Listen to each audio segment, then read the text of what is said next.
ചെങ്കോട്ടകൾ വിറയ്ക്കുകയാണ്. അനുസ്മരണയുള്ള അണികളെ മാത്രം കണ്ടു ശീലിച്ച CPM നേതൃത്വം ഇന്ന് പയ്യന്നൂരിലെ ജനക്കൂട്ടത്തെ നോക്കി ഭയപ്പെടുന്നു. പാർട്ടിക്കുള്ളിലെ കള്ളനാണയങ്ങളെ പുറത്തു ചാടിച്ച കുഞ്ഞികൃഷ്ണന്റെ നേതൃത്വത്തെ അണികൾ തിരുത്തണമെന്ന പുസ്തകം വെറും ഒരു പുസ്തകമല്ല. അത് CPM എന്ന പ്രസ്ഥാനത്തെ ഗ്രസിച്ചിരിക്കുന്ന ജീർണതയ്ക്കുള്ള മരുന്നാണ്. CPM പറയുന്നത് മാത്രം കേട്ട് ശീലിച്ച പയ്യന്നൂർ ഇന്ന് മാറ്റി ചിന്തിച്ചു തുടങ്ങിയിരിക്കുന്നു. പരിപാടി മാറ്റിവെച്ചു എന്ന തരത്തിലുള്ള വ്യാജ പ്രചരണങ്ങളും ഗീബൽസിയർ തന്ത്രങ്ങളും പാർട്ടി പയറ്റി നോക്കിയെങ്കിലും സത്യത്തിനൊപ്പം നിൽക്കുവാൻ ആയിരങ്ങളാണ് പയ്യന്നൂരിലേക്ക് ഒഴുകിയെത്തിയത്. ആക്രമണം ഉണ്ടാകുമെന്ന രഹസ്യ റിപ്പോർട്ടുകളെ തുടർന്ന് വൻ പോലീസ് സന്നാഹം സ്ഥലത്തുണ്ടായിരുന്നുവെങ്കിലും ആവേശത്തോടെ മുഴിഞ്ഞ ഇൻക്വിലാബ് വിളികൾ വിമത ശബ്ദത്തിന്റെ കരുത്ത് വിളിച്ചോതുന്നതായിരുന്നു.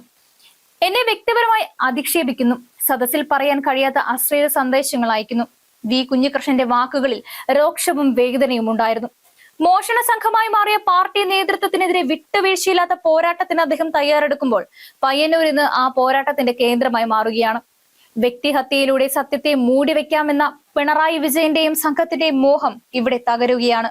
ഇന്നു മുതൽ വിമതരെ കേട്ടു തുടങ്ങും എന്ന വെപ്രാളത്തിൽ ഏത് ആക്രമണത്തിനും CPM മുതിരുമെന്ന രഹസ്യ റിപ്പോർട്ടിനെ തുടർന്ന് വലിയ പോലീസ് സന്നാഹത്തോടെയാണ് പുസ്തക പ്രകാശനം നടന്നത്.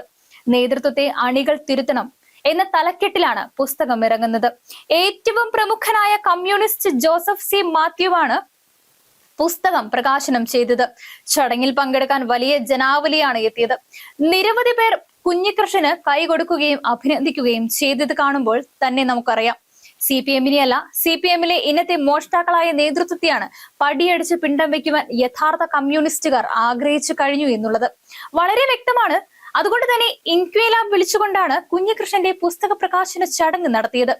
ഏതെല്ലാം വിധത്തിൽ ഈ ചടങ്ങ് തകർക്കുവാൻ കഴിയുമോ അതെല്ലാം CPM നോക്കിയിരുന്നു. പുസ്തക പ്രകാശന ചടങ്ങ് തന്നെ മാറ്റിവെച്ചു എന്ന് നവമാധ്യമങ്ങളിലൂടെ പ്രചാരണം നടത്തുകയായിരുന്നു CPM നേതൃത്വം. അത് കുഞ്ഞികൃഷ്ണൻ സ്വാഗത പ്രസംഗത്തിൽ പറയുകയും ചെയ്തു. എന്നെ വ്യക്തിപരമായിട്ട് അധിക്ഷേപിക്കുകയാണ്, സദസ്സിന് മുന്നിൽ പറയാൻ പറ്റാത്ത അശ്ലീല സന്ദേശം വരുന്നു, വ്യക്തിപരമായി തേജോവധം ചെയ്യുന്ന കാര്യങ്ങളിലേക്ക് കടക്കുകയാണെന്നും ഗീബൽസിയൻ തന്ത്രങ്ങൾ പുതിയ കാലത്തും നടപ്പാക്കുവാനുള്ള ശ്രമമാണെന്നും കുഞ്ഞികൃഷ്ണൻ ആഞ്ഞടിച്ചപ്പോൾ അത് പിണറായി നേതൃത്വത്തിൽ തഴച്ചു വളർന്ന മോഷണ സംഘത്തിനെതിരെയുള്ള ഒരു വികാര പ്രകടന കേന്ദ്രമായി പയ്യന്നൂർ മാറി. VS പറഞ്ഞതിന് സമാനമായ കാര്യങ്ങളാണ് കുഞ്ഞികൃഷ്ണനും പറയുന്നതെന്ന് ജോസഫ് C. മാത്യു പ്രസംഗത്തിൽ പറഞ്ഞു. സത്യത്തിനൊപ്പം നിൽക്കും എന്നതിന്റെ പേരിലാണ് VS പൊളിറ്റിക് ബ്യൂറോയ്ക്ക് പുറത്തായത് എന്നാണ് കമ്മ്യൂണിസവും സത്യവും രണ്ടായത് എന്ന് ചോദിച്ച ജോസഫ് C. മാത്യു പാർട്ടി തള്ളിപ്പറഞ്ഞ കൊലയാളികളുടെ കുടുംബത്തെ സംരക്ഷിക്കേണ്ട ബാധ്യത എങ്ങനെയാണെന്ന് പാർട്ടിക്ക് വരുന്നതെന്നും ചോദിച്ചു. CPM പ്രവർത്തകർ പുസ്തക പ്രകാശന ചടങ്ങ് അലങ്കോലമാക്കാൻ സാധ്യതയുണ്ടെന്ന് കാണിച്ച് കുഞ്ഞികൃഷ്ണൻ നേരത്തെ ഹൈക്കോടതിയെ സമീപിച്ചിരുന്നു. പുസ്തക പ്രകാശന ചടങ്ങിന് വലിയ സുരക്ഷ ജില്ലാ പോലീസ് മേധാവിയുടെ നിർദ്ദേശപ്രകാരം നൽകിയിട്ടുണ്ട്. 2 ദിവസമായി CPM സംസ്ഥാന സെക്രട്ടറി ഉൾപ്പെടെ കുഞ്ഞികൃഷ്ണനെതിരെ രൂക്ഷമായ വിമർശനമാണ് നടത്തുന്നത്.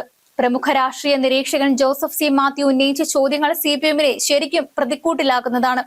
എപ്പോഴാണ് കമ്മ്യൂണിസവും സത്യവും രണ്ടായത്? സത്യം പറഞ്ഞതിന്റെ പേരിൽ VS അച്യുതാനന്ദൻ പുറത്തായ ചരിത്രം അദ്ദേഹം ഓർമ്മിപ്പിച്ചു.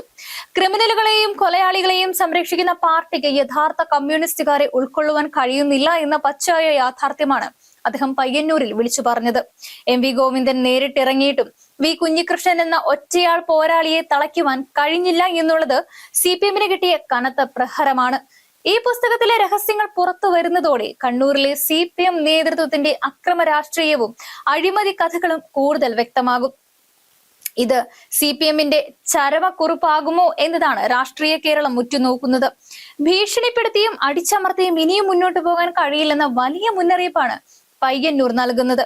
സത്യം വിളിച്ചു പറയുന്ന കമ്മ്യൂണിസ്റ്റുകാരെ പുറത്താക്കിയാൽ അവർ ജനഹൃദയങ്ങളിൽ ഇടം നേടുമെന്ന് ഈ ജനക്കൂട്ടം തെളിയിക്കുന്നു.